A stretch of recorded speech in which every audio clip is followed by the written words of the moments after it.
Tens of thousands of football fans came to Highbury. Electrifying. Yes, guys, welcome back to the Cannon Podcast. How are you all? I hope you're doing very, very well on this lovely Monday, or maybe even Tuesday when you're hearing this, possibly even Wednesday. How exciting. After the Real Madrid game, how exciting. We are here after another weekend of fun-filled Arsenal PGMOL action to break down the Everton game, to obviously preview the Madrid game and do all sorts of that fun stuff, answer your questions as well. I'm here with my two boys, Mr. Rohan Jivan. Hello. Hello. And I'm here with George. Hello, good sir. +1 on Liverpool, lads. We did it. We got there. Thank you all for listening. If you're here for the first time on YouTube, make sure you like and subscribe and all that good stuff. If you listen to us on Spotify and Apple, make sure you leave us a little review. Can you hit notification bells on podcast apps? Not sure you can, but if you can, please do it. Yes, +1 on Liverpool after they had a crushing defeat to Fulham. As you can tell, I'm trying to make myself feel better. Rohan, I'll come to you first. Let's talk the Everton game. Let's get into it straight away. It was quite the afternoon, wasn't it, at Goodison Park? You said to us just before we started recording, you can't wait to never go back there. Yeah, I can't stand that ground, mate. Like, I hate that ground. Ever since 17-18, it's been non-stop pain. 18-19 was Emery's first season. We got absolutely smashed to pieces. I think it was Phil Jagielka scored. The season after that was, do you remember, it was like the Ljungberg Ancelotti game, and we played the kids. It was 0-0, and Arteta came after that. Then the season after that, we lost 2-1 in the COVID season. The season after that, we lost 2-1. I'm just checking your homework on 11v11.com. Yeah. Then 22-23, we lost. It was James Tarkowski header. We got battered in that. Last season, we played okay. We actually won. And yesterday, we'll get into it, but I actually think that was our best performance at Goodison since 17-18. And we'll get into the intricacies of it, but I thought we played a very solid game when you consider the lineup, and I think you mentioned it on X. The lineup very much was like looking ahead to the Real Madrid game. But I thought the performance was more than solid. And unfortunately, we are here again where we're talking about officiating that has influenced proceedings. And it's frustrating because I don't mind talking about Arsenal when they lose a game or drop points in which they deserve to drop points or lose that game. Like Newcastle in the Cup, like Newcastle in the Premier League. We lost those games fair and square, and we spoke about it and we analysed it. It sucks when your team loses, but you can swallow that pill when you deserve to lose. I can't stand it when I know those players did more than enough to win that game of football, and they were impacted by a decision that is ridiculous. I can't understand. Well, I can understand because it has been happening consistently throughout the entirety of the season. These shocking decisions. And there's the narrative of, the foul happens outside the box. It's not a foul. It's not a foul. Forget about all this other stuff. We'll get into all that. Yeah, it was a frustrating afternoon, wasn't it, George? 1-1, obviously, in the end. Lovely goal from Trossard and the Ndiaye. I think it's Ndiaye, is that how you say his name? Yeah. Penalty from the Mars incident. Take us back, though. The lineup, as Rohan was sort of alluding to there, did stink a little bit of one eye on Madrid. I wasn't quite sure how the midfield was going to function, and it was a slight concern sort of on paper. But I actually thought the first half, as Rohan sort of alluded to as well, we played really, really well. I really liked the intent. I liked the purposefulness, again, if that's a word. It is. I feel at the moment Arsenal are finding solutions centrally a lot better, sort of in general, in sort of an average game in this part of the season than we have for a lot of the campaign. Against Fulham, I thought we were finding places centrally. We looked good on the transition, which may be due to something I'm not going to talk about now. It was. But for me, in terms of the first half, just isolating that, I was really encouraged. Thoughts on that. I talked about it in the IR. Like, I thought it was a very good first half. My questions come in the second half, and we'll definitely get a breakdown. But when I had a look, at the first lineup and, my feeling. First off, it was 7:30 a.m. for George, so he was very, very sleepy. And when he saw it and all he could see was, brutes in the middle of the park, he said, "Oh God, it's going to be a slog." And that was like the reaction that I thought I was getting. But I have to say, the first half was incredible, guys. Like, I really hope that we can talk about our build-up solutions, because when you talk about how easy we may have found it centrally, for me, it came from quick decision-making centrally. Everton had a game plan, by the way, to come up, smother us, and press us from the start. And I really want to emphasize that, because the intent from Everton was to press, and how brilliant we were with our build-up forced them to change that plan very quickly. And, I think it was more so the decision-making for me, guys, because I think we've said it on the podcast that we have an ability to we don't do this enough, but we have an ability to be more direct from build-up, and we maybe are a little bit slow at times from build-up. But for me, very rare have I felt like we've toyed with the opposition. I felt that with Brighton at the beginning of the season, and ironically, the same match we had another refereeing decision to change the game. Like, that exact story, by the way, was carbon copied of Everton to a little bit, and I thought Brighton, we maybe did it a little bit better as far as that first half pop in terms of some of the chances we did. Same story though. Build-up was incredibly efficient, baiting the press. They stopped their press, and it resulted in us having a little bit more time to find people centrally. The only thing I think in general I'd have as a critique on that first half was maybe something that carried in the second. Our right-hand side usage in general was slow, but I'm okay with that if that means, like, the left-hand side, which we always underutilize, was actually something that we had a lot more rotations. She works for once. Yeah. So it was a case of, for me, I was very impressed with the first half. I'll be really honest with you. I thought that there was actually a lot of really interesting solutions that we found, not just in transition, but as far as creating space between the fullback and the center back. And in particular, when I looked at what O'Brien was having to deal with there, it wasn't just the flashpoint moments that we saw in the highlights. I thought that Everton had a tough time down their right or left, generally speaking, and finding a little bit of space in behind Ndai, who I think was doing well in the press, but I think we exploited the fact that he wasn't exactly getting behind the ball quick enough for me. And I felt like we tried this left to right switch that didn't come off. But had there been a little bit more security, Ethan and the right-hand side would have popped, because we found space, we attempted the switch, and the switch just didn't complete. And it wasn't, to the man. But if it had, I think we could have had ourselves in some really dangerous situations.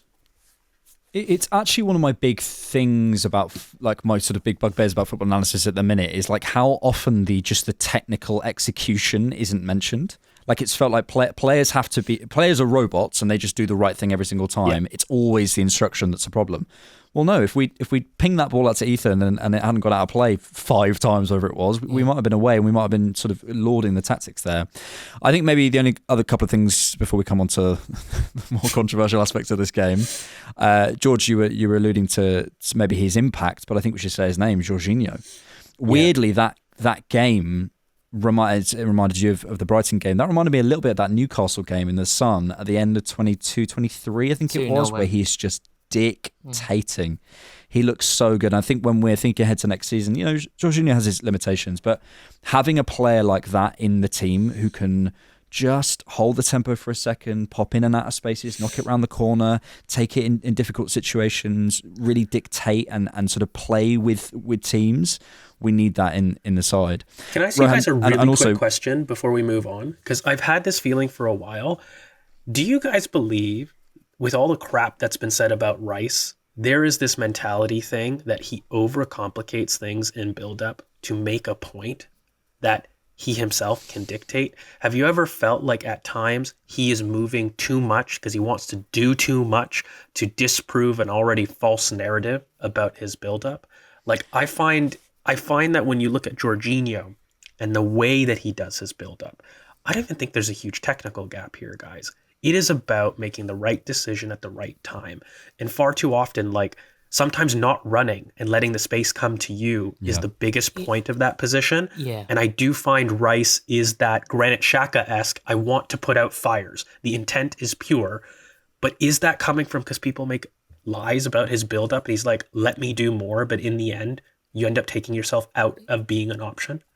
I think what it is the education differences that Jorginho and Declan Rice have had I think that's what it comes down to. I mean, you look at the way that West Ham have played throughout the years under David Moyes and the activity of Declan Rice and how much he is the guy who is not only stopping fires, but he's also the key in terms of getting West Ham forward with those quick early balls and being active, whereas someone like Jorginho, I mean, he's been under different managers who they have been more of a possession-based football, and there is a lot of onus on picking up the right spaces. I think it's an education gap, and the only way in which you're going to allow Declan Rice to be able to build that familiarity and build up like Jorginho does is by playing him in that sort of role. And he mentioned it as well, I think, in that interview in The Athletic last season. He spoke about how much he's had to learn and he's the knowledge he has to gain. But he's very much like a sponge, though, Declan Rice, isn't he? He absorbs things really quickly. But I think the only way you're going to be able to see him have that sort of influence is if you play him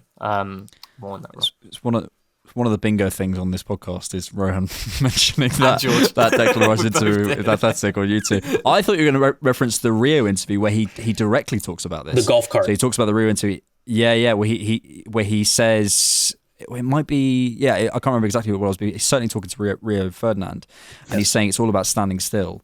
In that plan. And I think you're right. Look, whether it's, I think we might be reading it through Twitter glasses. I don't know, but whether that is true or not, it's hard to say. But I do think that's 100% part of it. When you say he's just running a bit too much, I think it is that. I think Jorginho just has that culture. Speaking of running, though, Rohan, we scored a goal on the transition. Yay! What a guys! What a transition! And what that's a transition 2 in a week, though. If you think about the following, it's 2 in a week. So absolutely. So yeah, really pleased with that. Talk us through it. What did you make of it? A lovely finish from Trossard through the leg. I love a through the legs finish. Absolutely love it. Yeah, I mean, that's one of Trossard's favourite finishes as well. If you go and look at his goals scored over his Arsenal career, he does it quite a bit. And Trossard is just this.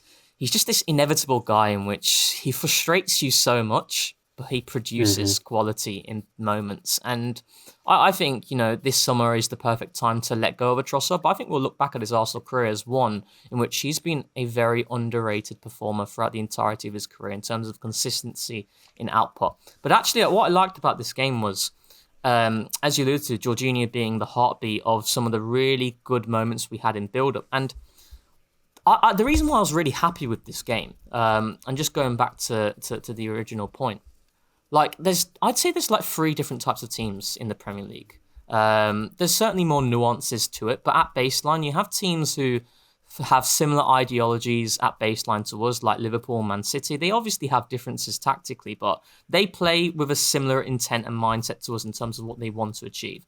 Then you've got those teams who look to try and sit in and transition more to a mid to a low block and not really looking to consistently press.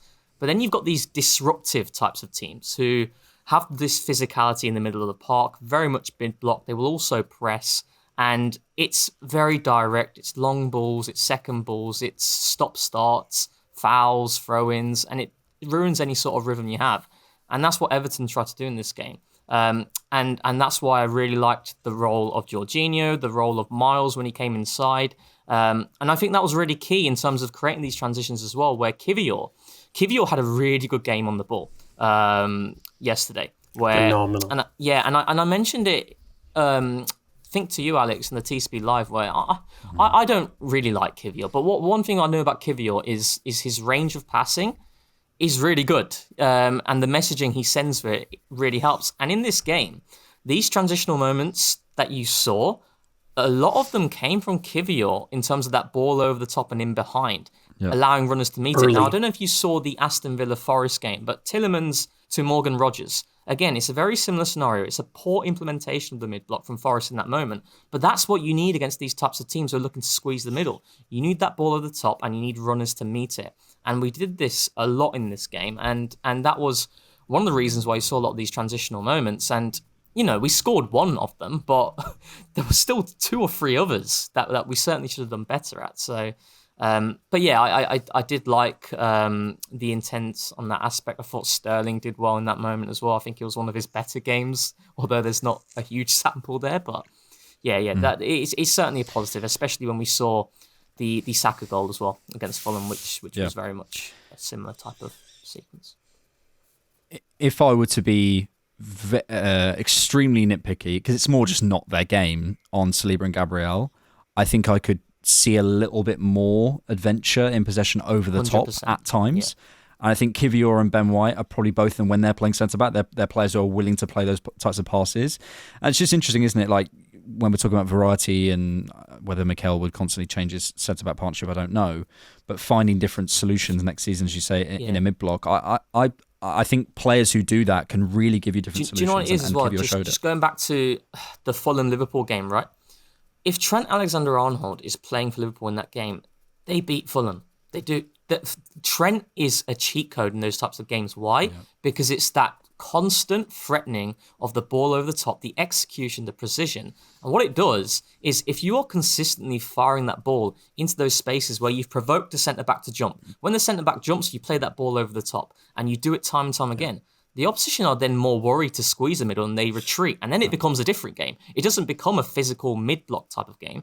It becomes a game which the opposition are worried about the threat that you're posing with that avenue and that ball, and they drop their lines, and then it becomes a low block game.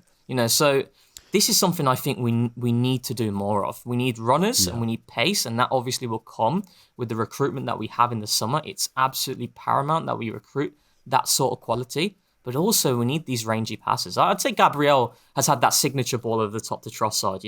We've seen that a few times, but I like the fact that Kivior kept doing it. It was the volume. Every single time he got the ball, he was trying to pick it out. So, and early, like I really want to harp on playing the pass early and it not coming off. This is part of where, I don't know, we might bleed into a later topic, but when I look at, Arsenal against adversity and, against winning or losing game states, there is a tendency. We've got control and chaos on opposite ends of a spectrum in football. And undoubtedly, when you start to initiate... Sounded like me. Well, when you've got kind of, the Kivior avenue, right? This idea to play it early 1v1, we have the players, like, mate, I know we're talking about recruiting, but if I'm really being fair, as far as the Martinelli weapon against mid-blocks, I don't feel that we have used that ball enough for him to exploit. And part of the problem is that when you've got a team that's willing to be so compact centrally, to come inside centrally and remove that space, we've talked about it before on the pod, you can go around the team, you can go over a team. Going through them, it can happen. We can talk about ways to do it, but mate, if you're adding players in the center, why are you trying to go through an already congested area? I'm a big fan of going to where the space is. And I think you have to praise the Kivior mentality, not just in terms of the volume, but the idea to play it early is something that both of our center backs, by the way, haven't always done. Like, I think Gabriel is one of our more progressive passers between him and Saliba, ironically, in intent. He always tries to be very progressive, but I don't see the Gabriel intent almost unless he makes a mistake or we're losing sometimes. Like, there is a moment where you can see it switch from Gabriel, where he becomes very progressive. He goes high. He goes into the middle third. But Kivior had this very different threat where he received 2 seconds, it was out. And I think that partly came into the success about giving himself some confidence. And I must say, I want to praise Mikel here. He really protected Kivior as far as build-up, in my opinion, especially in the positions that we were asking him to receive.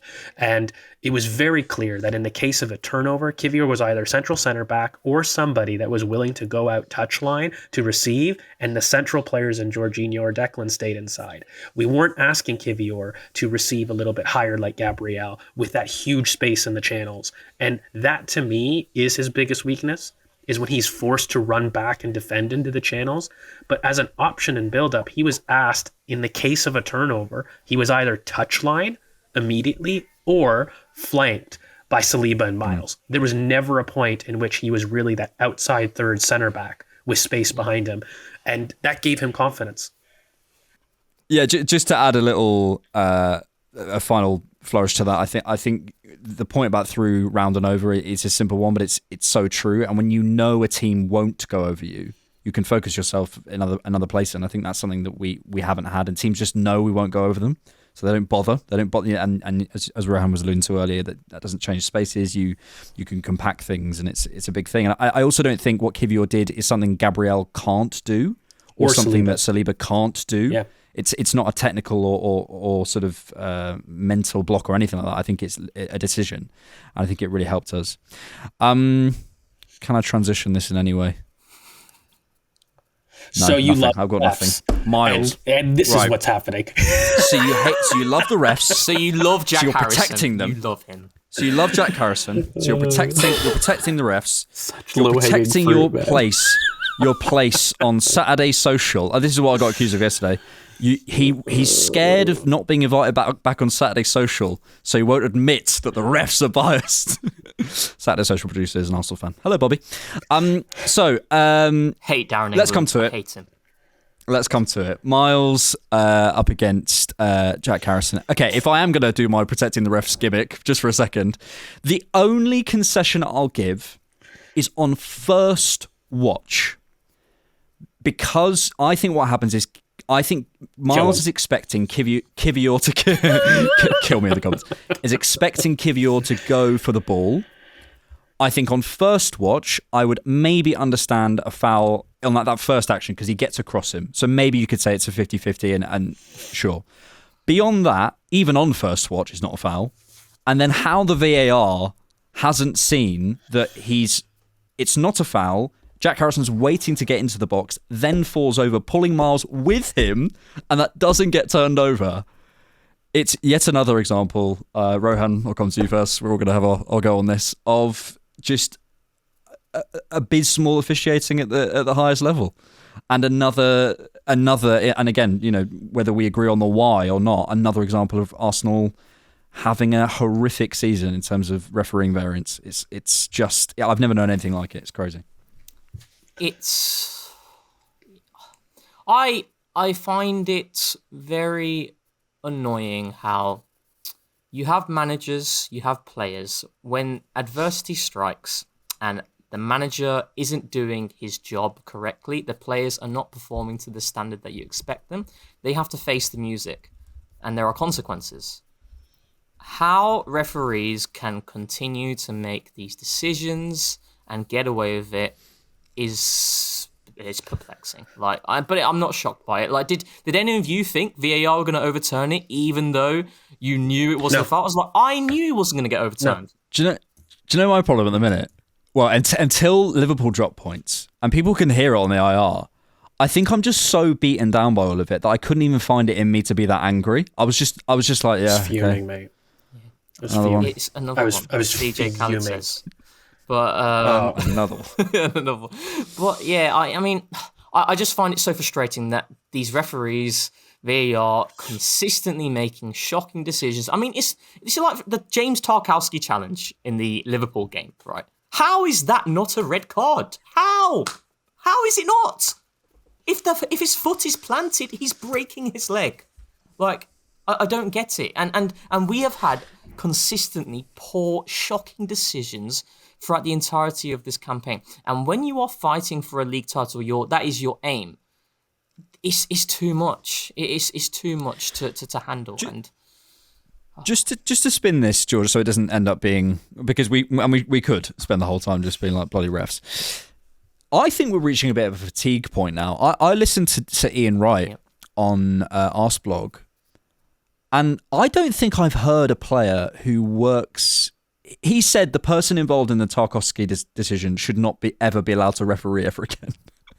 And I was like, okay, we could be getting emotional or whatever. And it's, again, I always social media attacks. But I do feel, maybe because of social media, it's kind of driving this. I think we're reaching a bit of a boiling point, and I wonder when it comes, because there does feel like, because we can review these things all the time, we have concrete evidence, we have video footage, we have all these things. Fans have had that for about 10 years now, probably the last 5 years. Really, it's gone into kind of hyperdrive, and I think we're reaching a fatigue point now where fans can't accept it anymore. And I wonder when it's like, okay, when do people stop watching the Premier League and things like that? Because I there's always going to be bad refereeing calls or whatever, but it does at least feel like there's a bit of a boiling point coming across the league. I think what's getting tiresome is the hypocrisy within the same game week, mate. Look, I can't hide from it. Look at what happened with Liverpool and Kelleher and Konate right now. And mate, I'm sorry. Like, I want to go hard. They don't have the same logic. And people are getting tired of having Howard Webb come on the damn show, or Dermot Gallagher, to tell me what's clearly a red card isn't, because they want to defend their mates. That's what it is. And this isn't even an Arsenal thing. Like, this is into the accountability aspect of it. That's what I think fans are reaching a boiling point over, because it's getting to the point where, okay, we're not asking for the guy to lose his job, but when you make a mistake, say you made a damn mistake. Like, you go onto it, and I'm telling you right now, Howard Webb, even Darren England, as much as I think he's a CUNT, I think if he was to go on air and say, look, hands on heart, that was just a bad call. That is my fault. I'm going to be looking at this a little bit better next time. But no, he's arguing with players that the game is done. Meanwhile, the clock above him says the game's not done. Like, there is an arrogance to this that isn't approachable, mate. Like, it's not even just the mistake. And I kind of wanted to highlight, because everyone knows how I feel about the mistakes in Arsenal. I want to talk about the approachability of refs. And I'm sorry, there needs to be an accountability. Why are you some high horse entitled entity that you don't make the mistakes, that when you're criticized, when we're in a multi-million-dollar industry, and when the coach is making mistakes, he's going to get fired? There's that pressure. Yep. Why is there not that pressure with referees? What is it about England that you guys have to shed some light on? Because it's not the case in North America. It actually isn't the case. Like, we always see bad decisions in sport. Shock. Like, that's not the case. But this idea that the refs are some untouchable entity is something I see much more in European sport. I mean, for God's sakes, I look at rugby, I look at other sports in general, the reverence that the referee has is not the same as in football.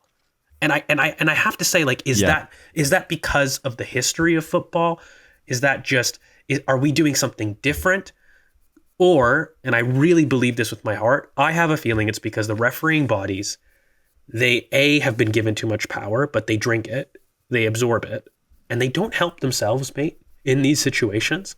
And we can talk about the Arsenal of it all a little bit later. But again, I really feel they lack accountability in their actions. They lack accountability in the governing bodies, and they lack accountability of their transparency, mate. It's not transparent. And that's part of the problem, I think, in how they handle these situations. Like, what's the use in Howard Webb doing these apologies, by the way, to clubs, after you defended and you had a point and you had an opportunity on Sky Sports in front of the world to talk about what's clearly wrong decisions at times, and you choose not to do it? But then behind the back, I'm going to go to clubs and apologize for a decision that cost points. Like, no, like, clubs are going to turn around and say respectfully, F you, and rightfully so, because you're not handling it in a way that's transparent and honest and taking accountability.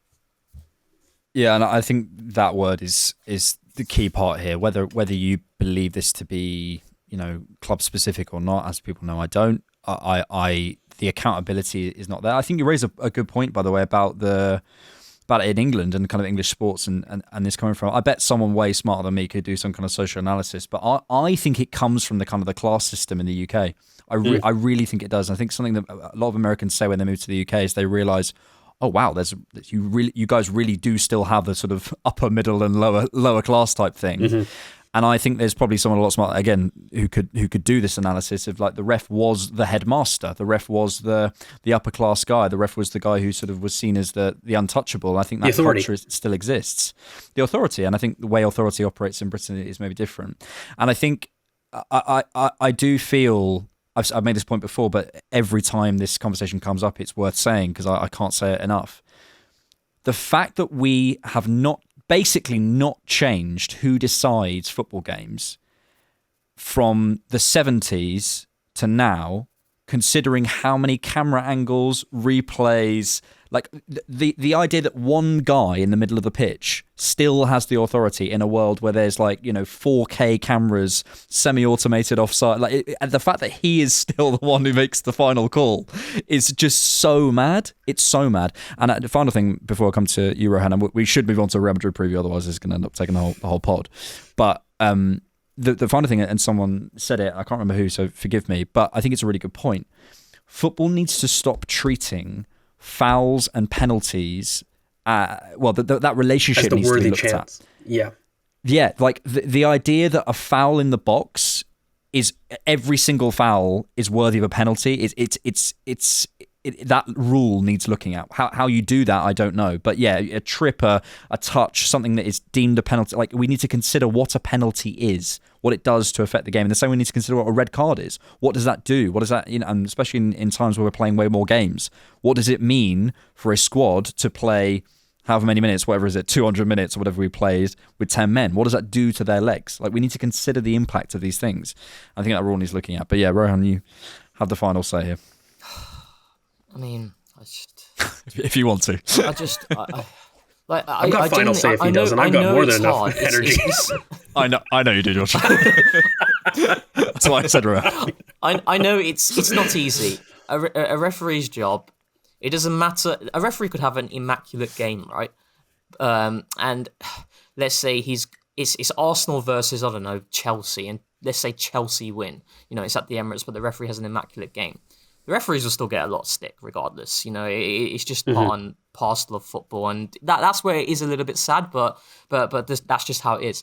But it's the volume of mistakes that's frustrating. Like, it's not just an isolated game we're talking about here. We're talking about Brighton, Saliba penalty, Declan Rice against Brighton, Trossard against Man City, Miles Lewis-Skelly against Wolves. That didn't in the end cost us, but that still doesn't mean we shouldn't be talking about it.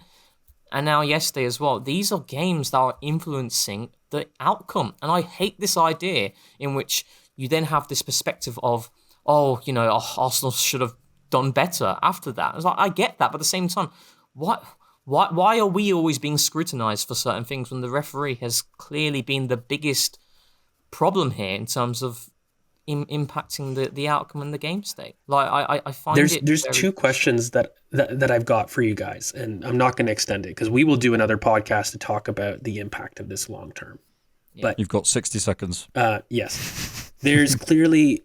At what point I would love to ask you guys, if we go into next season and we talk about refereeing decisions, what point attribution are we going to put to it? And how significant is that in compared to literal signings that we talk about, £60 million, £75 million, gaining us 6 to 9 points? What is that worth in a season? That's one question, just food for thought. Second, do they help themselves when they try to add transparency like the offsides? Did you guys hear what they're going to do as far as removing the lines and not showing the avatar for having gone over? When they do the automated offsides, they're not going to be showing that part on the replays. And I'm sat there thinking to myself, okay, what is the decision-making process for that?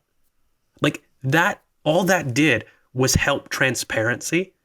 But by you not doing that, it creates the conspiracy.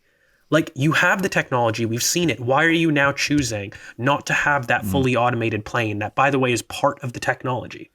It's part of the technology for fans to appreciate and understand for the game. But you're choosing, because did you guys hear about this? Like, they're not doing that from next season. Why? This isn't even an Arsenal or a club thing. Look, why are you not doing that? Yeah, look, I think more transparency, more accountability, clarification of rules, taking these guys, they're taking the power out of one guy in the middle who's seen it once's hands, which just never you would never design the sport that way anymore. It's so mad. And fuck down England. There you go. Let's move on. Go and get the best referees out there. Just go get the best. Me. Get rid of all of these guys here. Get rid of them all. I'd be a terrible referee.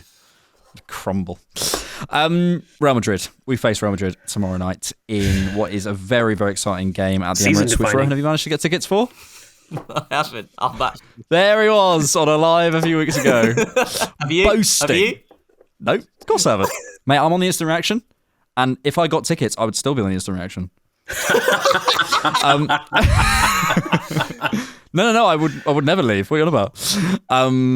It's a really exciting one, and we should talk about it. Talk as much as we feel to.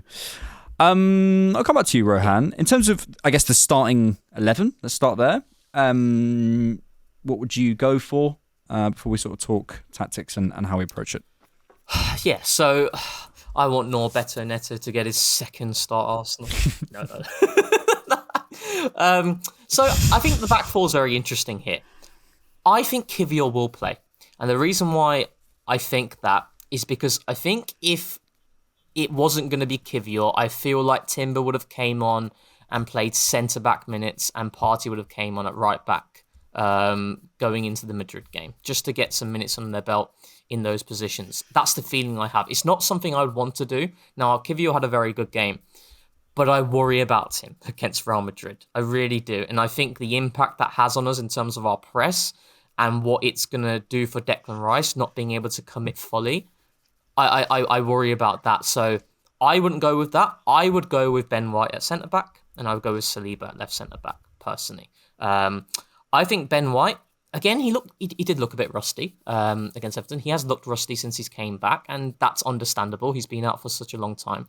But we forget just how good of a centre-back Ben White is. We have a sample size internally in the 21-22 season where he and Gabriel were excellent up until, I'd say, April, where Ben White then had strapping on his leg and he was really struggling. And we also have a sample size externally at Brighton, at Leeds. And the thing with Ben White, even though he's not had a lot of minutes under his belt since he's came back, I don't worry about Ben White at centre-back defensively.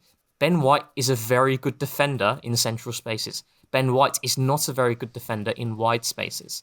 You know, and I think he can have a big impact in this game. And Saliba, obviously, we're moving Saliba to left centre-back, but he's not someone who isn't accustomed to that role. You know, he has a lot of experience there, and he's someone who has the adaptability. So, and what I think that does is it allows us to maintain our line height, and it allows us to keep that squeeze. You know, doesn't mean that Ben White won't get burned, doesn't mean Saliba may not get done, but it gives us our best opportunity of being able to establish our blueprint. And then I think the fullback areas are very easy to pick. Miles and Timber. I know Miles has had a couple of difficult weeks defensively in certain moments, but Miles overall has been fantastic out of possession. You know, and I really am interested in that battle against Rodrigo, and likewise Timber and Vinicius. And then I think the rest of it, I think it's very important that we add height in this game, because Real Madrid, they cannot defend a set piece. They can't. I've watched them in recent weeks, and they really struggle in that regard. So I'm looking at Thomas Partey. Man, looking Gabriel. at Rice. Yeah, double impact, man. Yeah, it's so gutting. But I want to put Marino up top. I think sometimes, you know, action leads to action. I think action produces information, and I wasn't too keen on Mikel Marino starting games from the get-go at centre forward, but I think he has become very underrated in recent weeks, playing in that role. Obviously, he didn't play there against Everton, but he's had some really good all-round games against the likes of Fulham and Chelsea. And the height that he gives us, and I think the height he gives us is certainly going to give us an advantage there. And then the wingers, I think it speaks for itself, really, isn't it? Saka and Martinelli gives us that pace, that directness, and the best opportunity to really hurt them in behind. So, yeah, I'd go for that. Yeah, I think a lot of that picks itself. I think with Kivior as well. Madrid are the sort of team who will just keep putting balls in that channel and just keep asking him to defend Mbappe, and I think they're that sort of side. I think I agree with your back five. I think Partey, Rice, Odegaard is going to be the midfield. I think maybe the only question is whether it's Mourinho or Trossard. I have a suspicion he'll go with Trossard. Really? That's my yeah, I do. I think because Madrid aren't crazy physical. And I think because of the maybe perhaps the stretching behind, and part of the reason is this: occasionally I do preparation for podcasts. People will be clutching their pearls right now. I think the two tactical things I want to come to with Madrid and put to you, George, as I come to you. I think things will be different, but one of the things that I've been on the data that comes out with Madrid is where they're weak is disrupting opposition build-up, and all the numbers back this up. You can go on Mark R stats and basically, like, you know, in terms of like attacking, he like rates teams. He's like, in terms of attacking open spaces, they're like 100% or something. In terms of press resistance, they're like 100%. But disrupting opposition build-up, they're really, really poor, because they actually have a lot of number of final third tackles. They press you not crazy in terms of the numbers, but in terms of disrupting and in terms of stopping those passes into the middle, they struggle. And I watched them against Villarreal. I watched them against Valencia. There's a lot of spaces that can open up in the middle. They tend to press with the diamond and then two. So Mbappe and Bellingham in the games I've watched, but it's been different as well. And when you can get them to jump, you can disconnect their shape quite a lot, and you can find spaces centrally. And I would love us to do that. But secondly, we have a game plan that worked. Atletico beat them 1-0 in the Champions League, where they had something like 20% of their touches, attacking touches, in the centre of the pitch. They sat in a 4-4-2 mid-block, sound familiar, and did what we do to teams. And I think there's a piece I've mentioned recently by Harrison from the Overlap Breakdown, who talks about the back five chain. Have either of you seen this? Like how teams are adapting. So quick explainer, it's much better to go and have a look at it. But since the adaptation to 5 attackers across the 5 lanes, how have teams been dealing with that? And one of the ways is to sort of situationally create back fives. And this is a kind of trend across the Premier League now. And that's what Atletico did with Conor Gallagher dropping in and with, I think it was Rodrigo de Paul dropping in. And we have a game plan there that they showed us, and they scored early, which again Madrid are sort of susceptible to.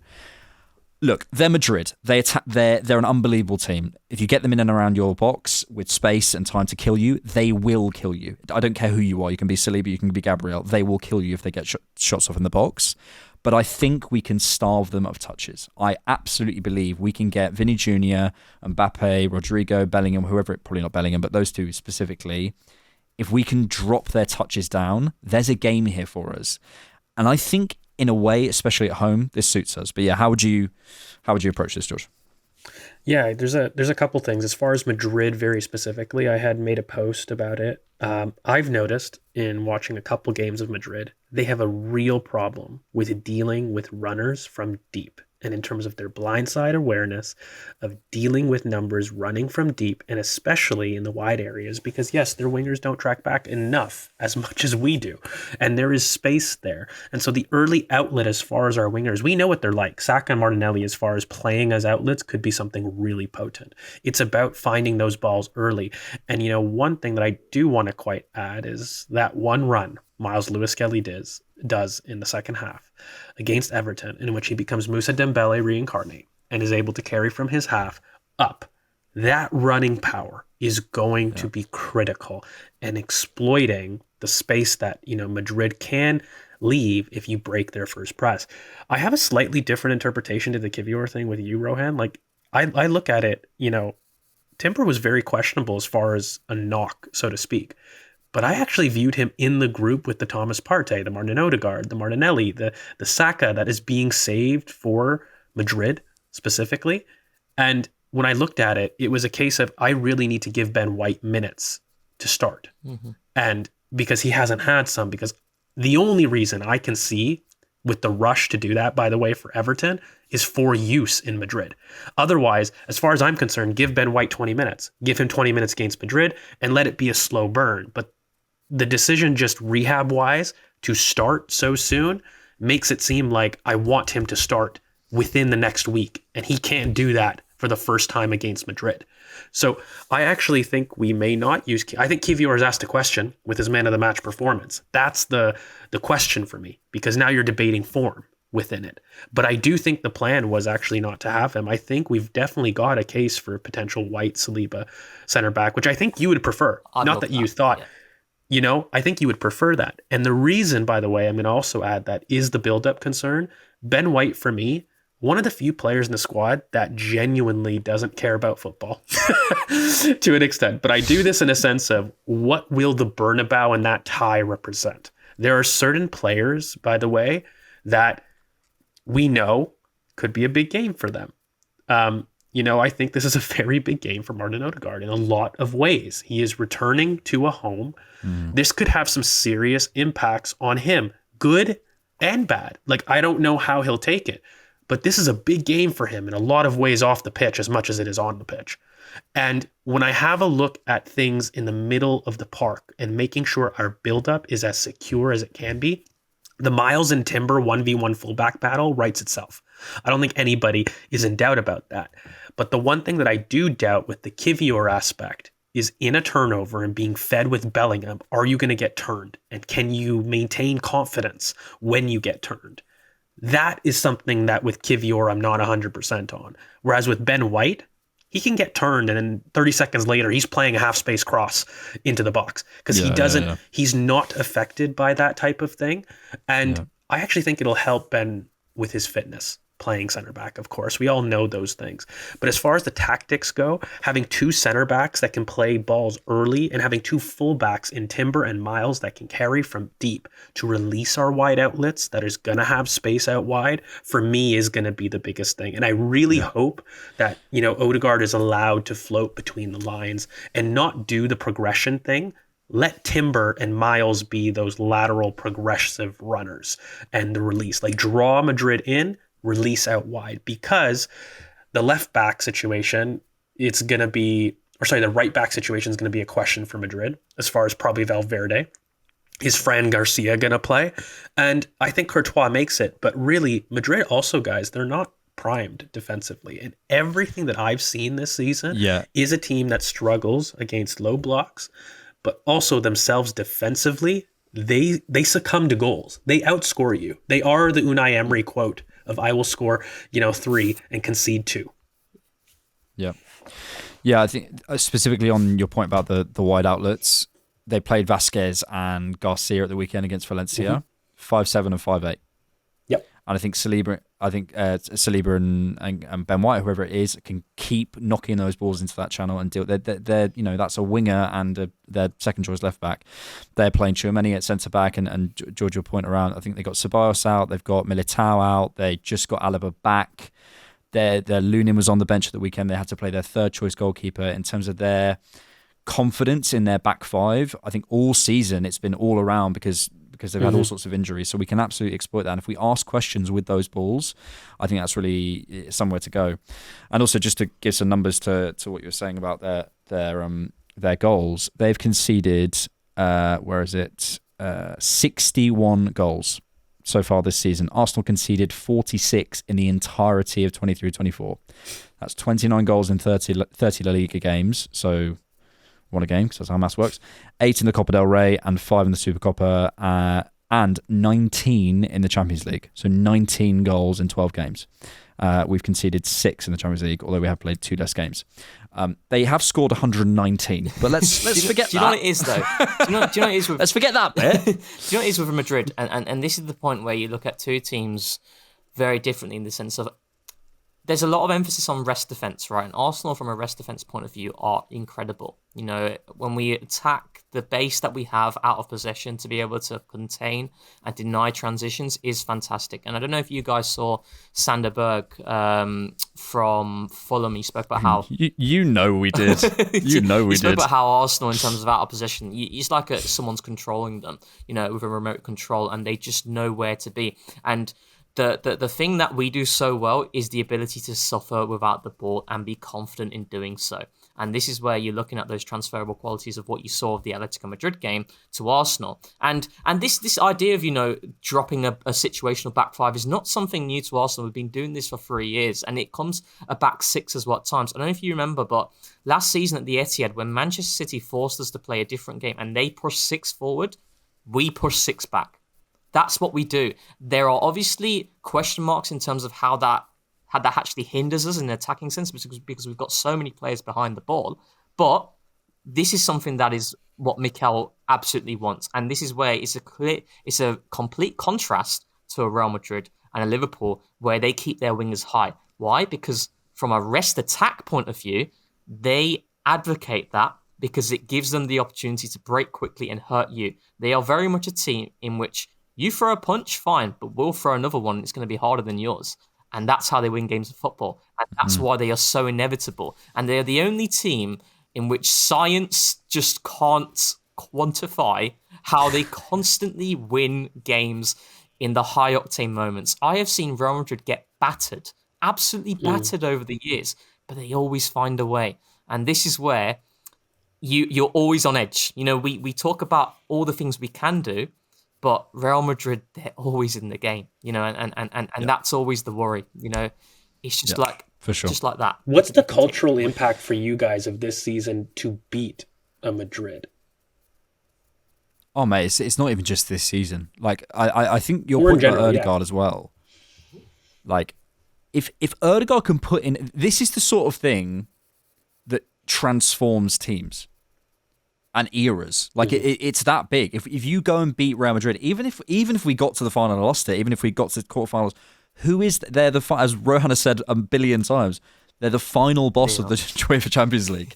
What else do we have to do to prove that we're ready at the top level? By the way, I think we'll put in.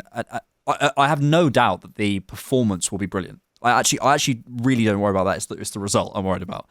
I think we're really well matched to them. I think we'll make it really hard for them. I think we'll reduce their chances. Then it's the fine margins, and that's where I worry about.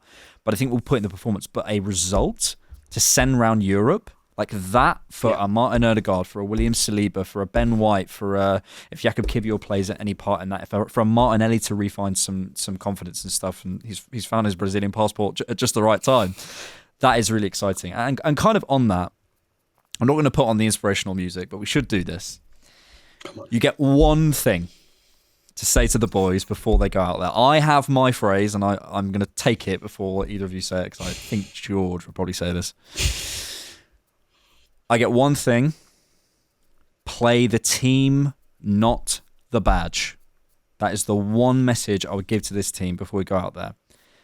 If we go out there with, they're Madrid, oh God, and don't think, they've got Fran Garcia, they might have Lunin in goal, they've got a centre mid at centre back, they've got attackers who jump up and don't track back, basically, and yes, they're very good, they've got nice names on their back, but they're still humans. If we play our game, if we sit in our block and do the right things and shrink those spaces and get those balls over early, there is absolutely no doubt in my mind, game model-wise, we are absolutely there. Do we have as many decision makers in our team? No, and we know that. But we do have one, and we have a couple of others in waiting. We have Bukayo Saka back, and I think that should give us a huge deal of confidence. I think also what's exciting to me as well, in the centre of the pitch, we've got a lot of players who, and George was talking into this earlier, who are unflappable. David Raya backs himself, no problem in this game. Ben White backs himself, no problem in this game. William Saliba backs himself, no problem. Declan Rice, Timber, Miles, like the guys in the centre of this pitch who be getting a lot of touches. These are mental profiles that back themselves, and Bukayo Saka as well. Like that's what's exciting to me. But yeah, if I had one thing, it would be team not badge. Rohan, you go. I'm gonna be in my Yadar mode. Just smash them. Just that first tap. Smash into them. Smash them. Smash into somebody. I'm telling you, right, I've been going football for a long time. In these big games, that first challenge, the ripple effect it sends to the fans. Mate, they're little as well. Smash a lot of their players are small. And I want it to be Ben White. If Ben White's, I want that first one, that long ball from Courtois. Just the Derby first tackle from a couple of years ago. Reducer. What did Martin Keown call it? The reducer. Don't get sent off. Smash into somebody, just to make me feel better. Yeah. George, go on. Should we start the inspirational music? Listen, I have a lot of speeches typically for these moments. I'm one that likes to play into it because I believe it, and play into the emotion of the match for me. The one thing is you did steal my phrase of it. You have to play the team. But I'll do something a little bit different. I want you guys to press and be the men that you want to become. Saka has been turning it around this season because he has had an alien season in which he has gone from I'm nice, Bukayo Saka, to this. And if you can't see what I'm doing on the Spotify, it's Bukayo Saka constantly raising his two hands like, yes, that's me. And he's been doing that in training photos quite a bit. And it's that evolution that this is not some plucky, good Arsenal side. Go out there and, boys, you mentioned it, they're small. Make them feel Arsenal. And I want that first 20 minutes high octane press. None of this bullshit that, oh my God, it's Madrid. I got to get into my 4-4-2 block and make sure that I get my space. No. Meet them. Meet them at the pitch and make them squeal. Make them question what they're doing. Because the longer you give Madrid, by the way, 0-0, the more they grow. This is an inverse relationship as far as Madrid go. You smack them early, you get the crowd on side, and by the way, there's nothing that will get that Emirates crowd up more than an early goal. You channel your 22, 23 selves, and you go in hard. You get that place popping, because Guys, I'm sorry. The way that, by the way, the Emirates gave the reception to Bukayo Saka, you see what Tom Kearney said, and it matters, mate. Like, when opposition are seeing that, people are like, wait, is that the Emirates? Is that the Emirates capable of producing that noise? Like, let's make our own European history. Okay? And part of doing that is doing the things that make us great. And what makes us great is the press. What has made us great is the way that we can suffocate teams. We go in there and we strangle Madrid. That's what I want. Go and strangle them. Mate, I just a bit of that. You know that one way. Mate, I'm telling you, yeah. If we get a goal like the Saka one in that Bayern Munich game, Mate. I'm gonna have the biggest hard on ever for like at least 10 minutes. Mate, we have to. We have to. I just need I want that first tackle, just the bang. I need that. I need that.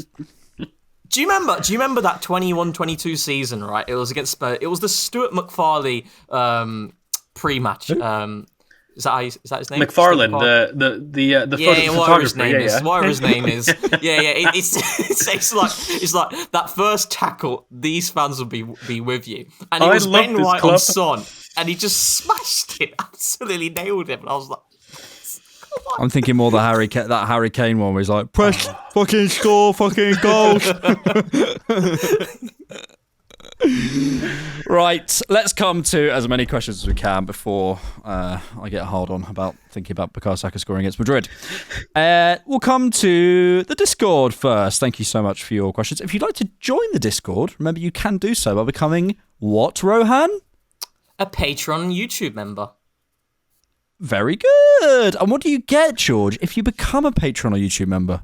You have a collection of exclusive content that you can find, the Scouted, the Rewatches, the IRs, as well as a number of new initiatives that we are hoping to add along the way. Oh my God, so they're going to get more than they already have? That's crazy. And you get to join our Discord and get priority access to questions for the main podcast. I was thinking we need a better name than the main podcast, because everything else we've got like, you know, cool names for stuff. Youth Focus. You know what I mean? The main podcast. We need to call it something. Maybe Three two amigos. tennis coaches and a warrior or something. Right. How was your run, Rohan, by the way, before we get to it? Good? Got a PB. Yeah. Yeah, we love to see it. We love to see it. Chase. You'll never guess who is asking about. I've seen Gyökeres described elsewhere as a better option because he's the win now guy. For only 25-26, how would you rank who you'd like to get the most minutes at 9 and how close they are out of Gyökeres, Šeško, and Kai Havertz?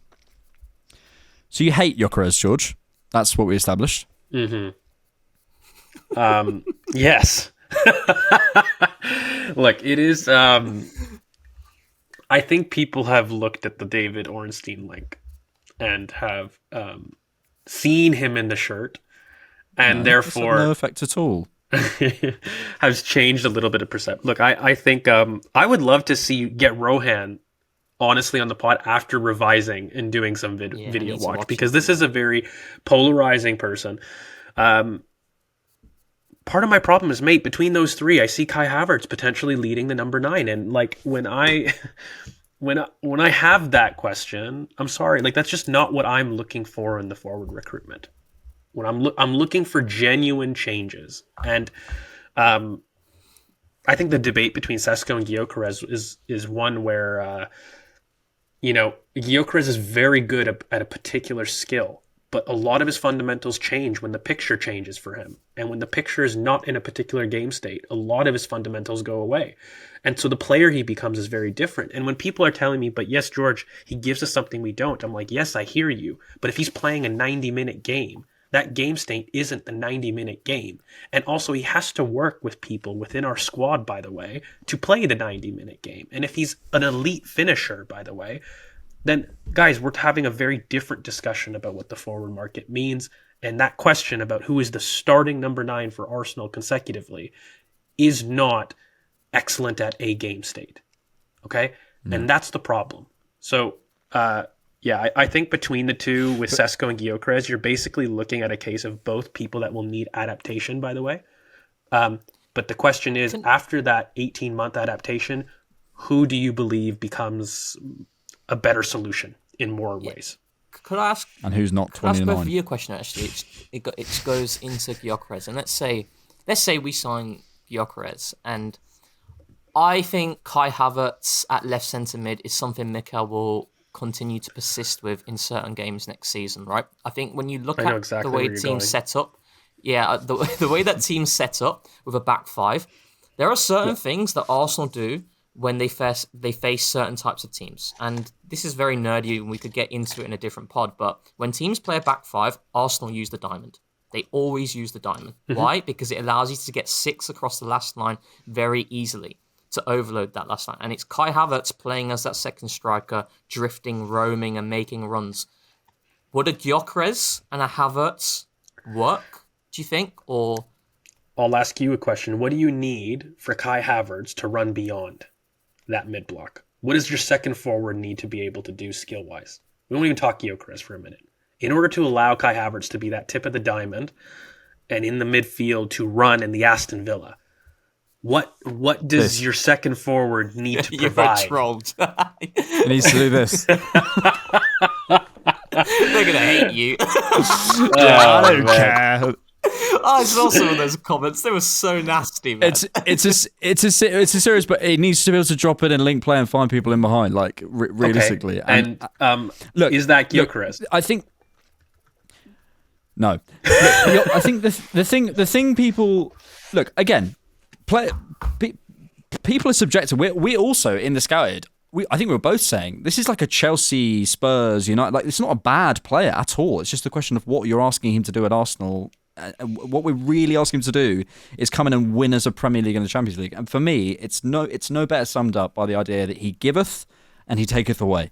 He adds things and he subtracts things. And is that what you want from your main number 9 going into next season? I just don't think it is. I led the scouting with, I like Gyökeres, I don't like him, and I need to go on a date to figure out whether or not I want to pursue a relationship with him. It's how I feel about it. I was interested in taking you out, but I just don't know. I swiped, but you know what? I don't think we worked in a relationship. And I said, you know what? I'm leaving very amicably. And that's honestly how I feel about him in general. And like Rohan, like I know we kind of made it a joke, but like that part about playing with Havertz is very important to me. And when you look at Sesko, the things that Sesko is raw in, by the way, are things that Gyökeres excels in. The decision making and transitions, by the way, like Gyökeres is very good at that. When Gyökeres drifts wide, is he able to take you on the outside and carry that shot, that transition to shot ratio? It's something Sesko right now is learning, but he's clearly in that profile, by the way. He's clearly making the same runs, and he's clearly able to do it. The problem I have is the other stuff, because Sesko, he also is somebody that is 6'5" and doesn't know it. However, the fundamentals aerially, the fundamentals as far as him being able to receive in the first touch, Sesko's got it. Gyökeres doesn't have that. And he needs to turn and face. Then it's a different story, right? So it's like, it's really weird, mate. Like, again, Sesko thrives in things that Gyökeres doesn't. And they're both the same profile of striker. And so the frustrating things with it is how much patience do you have for them to learn? And therefore, again, if you wanted to play with a Kai Havertz, mate, you've got to have a forward who's able to be that reference over the top of a press that can knock down things for Havertz to run beyond. That's just fundamentally how it'll go. And Gyökeres, by the way, could be the Havertz midfield thing if you want. And it may have to flip. Like, that's the irony that I have with it. Havertz won't be the running mate. It'll be Gyökeres. And it may be Havertz having to be that reference. And so I'd flip it back on you. Is that something you'd prefer? Because I think Gyökeres could totally do that midfield beyond run, by the way. Yeah. And he'll do it better than Havertz. But then you're relegating Havertz to be the frame and the reference, and could that work? It's just a little bit of a backwards idea about the chemistry. I want Havertz to be the one making the runs. Statistically, in the 22-23 season, right? Do you know who made the most off-the-ball runs outside of Erling Haaland? It was Kai Havertz. Yeah. It was Kai Havertz, Chelsea. And he He can repeat it because he's got the athletic capacity. Yeah, and that Aston Villa game actually is a really good example to show this idea. And whether you like it or not, this is going to happen. Kai Havertz is going to play nominally at left centre mid in a lot of games next season against those back five teams. So you need to get someone who can pair with him well, and there's that synergy. And that's why I asked that question, because I don't know loads about Gyökeres. So it's kind of like, well, Kai Havertz, we spent 65 million for him, right? We need to bring someone in who can still allow him to thrive as well. And that these are things that we do have to consider. So, just want to close on this by saying this, and maybe I'm speaking for you, George, so stop me. If Gyökeres comes in and bangs, I'll be buzzing.